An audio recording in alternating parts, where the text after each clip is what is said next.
Alors, succinctement, moi je m'appelle Fabien Camus. Je suis intervenant du coup tout au long de l'année par rapport au prépa dans la section PAO. Donc, ce qu'on appelle PAO, en fait, c'est les outils logiciels principalement.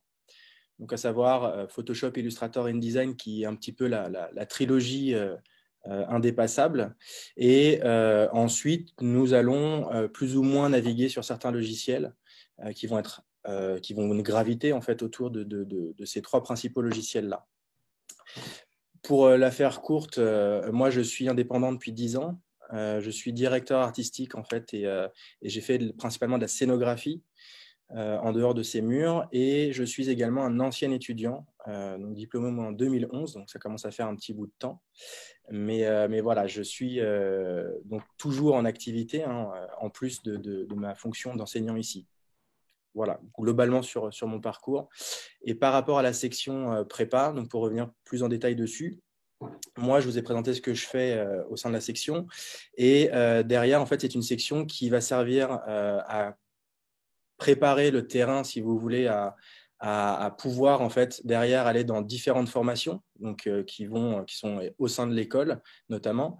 L'architecture, le design d'espace. On va avoir tout ce qui concerne également la communication visuelle. Et en fait, la prépa va permettre de développer les compétences, de réfléchir, de mûrir en fait le choix qu'on va faire ultérieurement, et surtout d'avoir un socle solide. Voilà. D'accord.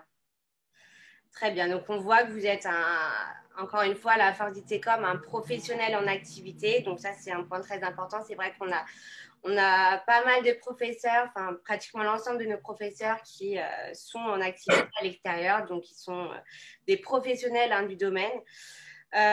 Pour accéder à la prépa art, quels sont les prérequis?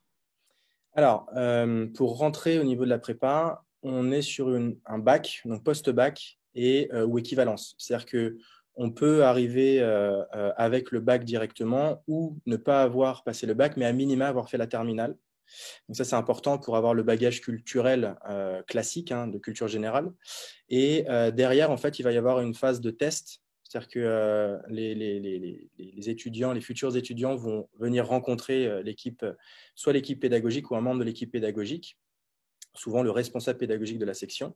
Et derrière, vont aller voir l'administration et en fait vont rencontrer comment dire, les Les conseils conseillères. d'information? Et Oui. du coup, avec ces conseillères, on va y avoir une présentation des divers travaux que l'étudiant a pu effectuer, soit en autodidacte, soit par rapport à sa formation avant d'arriver à ITECOM.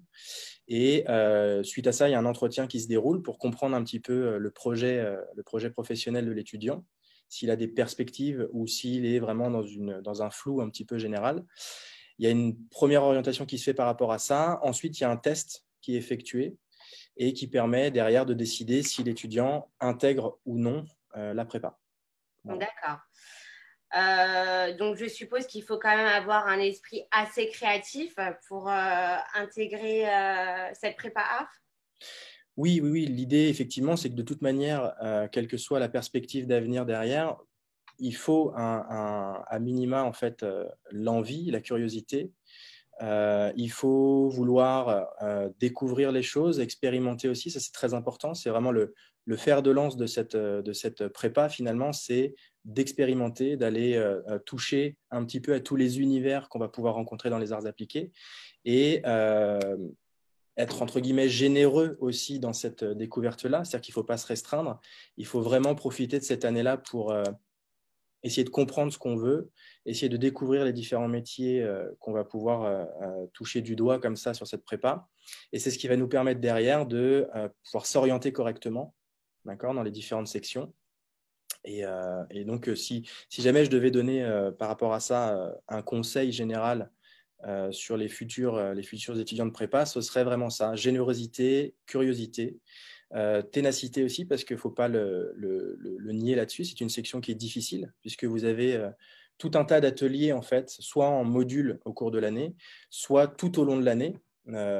Par exemple, la PAO en fait partie, le modèle vivant en fait partie. Vous allez développer les dimensions plastiques et numériques, et ça fait quand même beaucoup de choses à intégrer sur une année. Donc, il faut de la ténacité. Voilà. D'accord, très bien. Enfin, pour terminer, est-ce que vous avez des travaux à nous montrer, des travaux réalisés par les étudiants en prépa? Oui, ce que j'ai fait, c'est que j'ai préparé 3 books qui sont des books de fin d'année. C'est-à-dire qu'il y a aussi, juste petite parenthèse par rapport à ça, il y a un contrôle continu qui est fait sur l'année au travers de sujets, hein, selon les différentes matières et les ateliers. Et il y a également en fait des rendez-vous ponctuels dans l'année. Il y en a deux.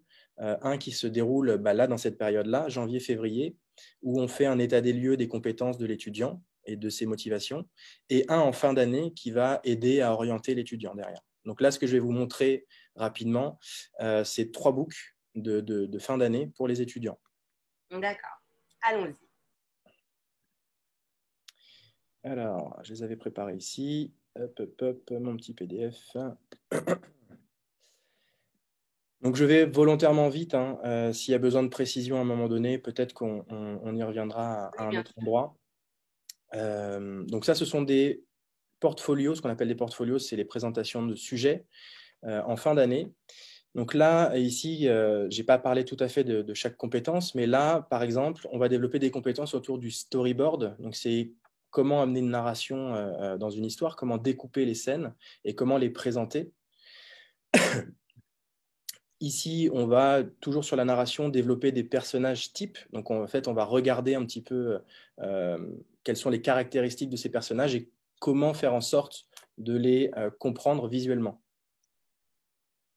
On a tout ce qui va être dessin anatomique, donc pour comprendre les volumes, comprendre le corps dans l'espace, avec derrière de la création sur du stylisme, par exemple. On va avoir ce qu'on appelle du merchandising, où en fait on va partir d'un produit et on va imaginer une scénographie autour de ce produit-là. Donc il faut comprendre éventuellement la marque pour laquelle on travaille à ce moment-là, essayer de développer ce qu'on appelle un concept, une idée, et on va, à partir de ça, penser en volume tout un espace qui permet de mettre en scène et de valoriser le produit. On a toute la partie éditoriale également. Donc ça, c'est tout ce qui est numérique principalement, où on va essayer de comprendre comment traduire une idée avec une mise en page. On va intégrer des éléments visuels, on va jouer en fait entre ces rapports texte-image.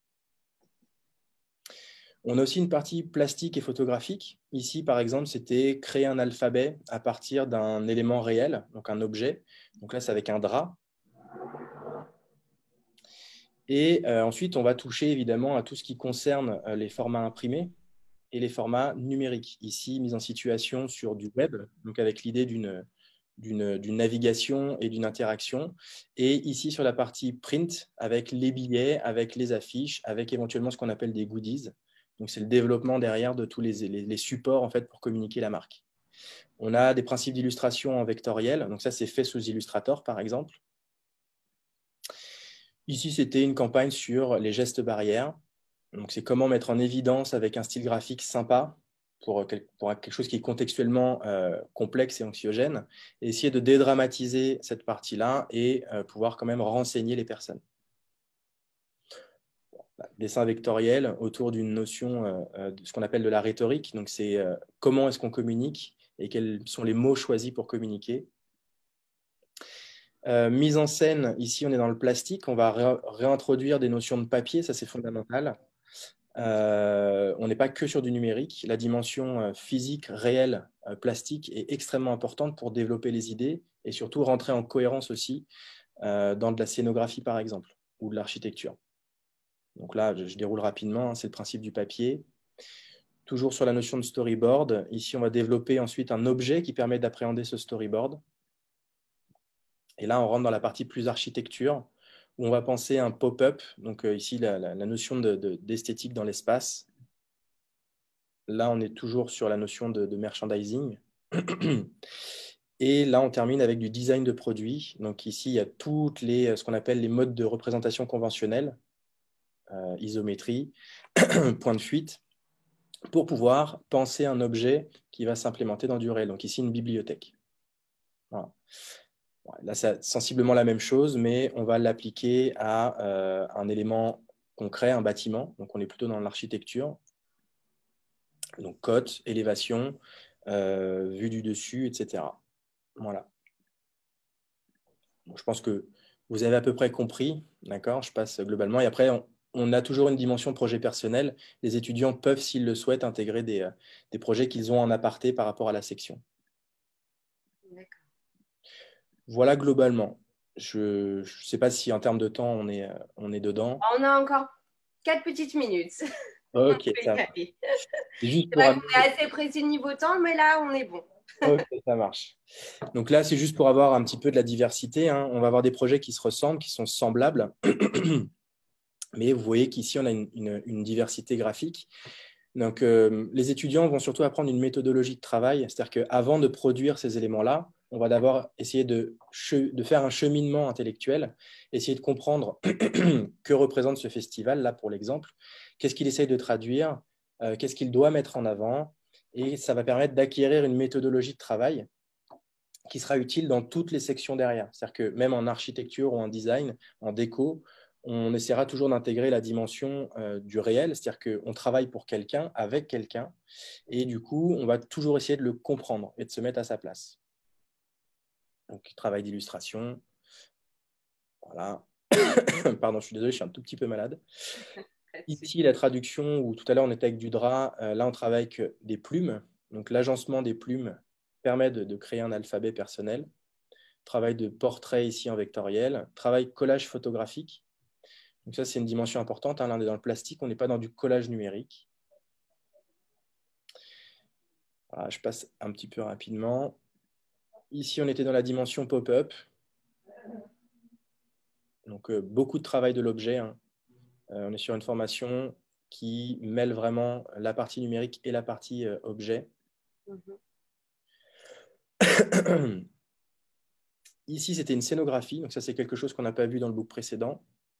Là, c'est comment parler de certaines informations. Donc là, ça concernait les méduses et le voyage qu'elles faisaient sur le globe. Et donc de créer des panneaux. Donc ce que vous pourriez voir dans une exposition, par exemple, c'est comment mettre en scène dans l'espace les informations pour les personnes qui vont déambuler dans cette exposition. Donc on va penser ce qu'on appelle le sens de circulation. On va déterminer des zones d'information et ensuite on va traduire visuellement avec la mise en page ces informations.